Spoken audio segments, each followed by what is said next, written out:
მოკლედ აქ ჩაატარეს, ჩამოატარეს, სულ ყველაფერს ვერ გაჩვენებთ, რაღაცა დრამატული მომენტები გაჩვენეთ რა. თან ცოტა საშიში რაღაცა, ჩვენც ეჩხუბოდნენ, ჩვენც გვეჩხუბოდნენ. ანუ იწევდნენ ხალხზე რა, ცოტა დაიბნე. ეხლა ჟიური ჭობს და ტელეფონი მან დავჭა.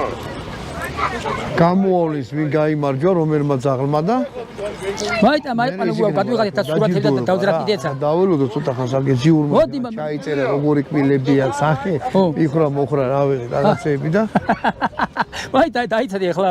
ვინც იცის ამის წესები არ ვიცი ახლა მე ხა პირველად დავესწარი ესეთ რაღაცას მეცხვარე ძაღლებისას არ დავსწრები ვარ და მე მგონია რომ კაი ქართული საქმე ეს ხალხი რასაც აკეთებს რა.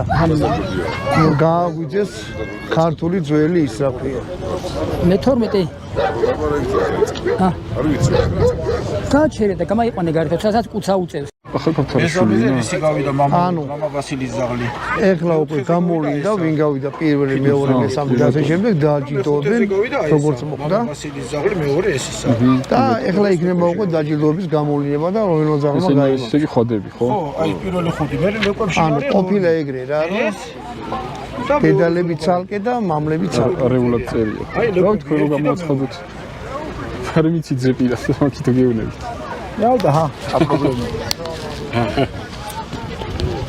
ესეც ეს. თან თქვენი მენატრიც გიარჩი. ხო, აბა. პრიზებს მე მივცემ. კი ბატონო. ანუ საბოლოო ჯამში დაწყვილდნენ ძაღლები, მამლები.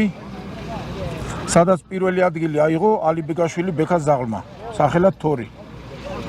მეორე ადგილზე გავიდა ხავთარაშვილი დემიოს ზაღლი ბახა. მესამე ადგილი წილათერგო რესი მამა ბასილის ზაღლს. მეოთხე ადგილი ეფხოშვილი ფიდოს ზაღლს და მეხუთე ადგილი ისე მამა ბასილის ზაღლს.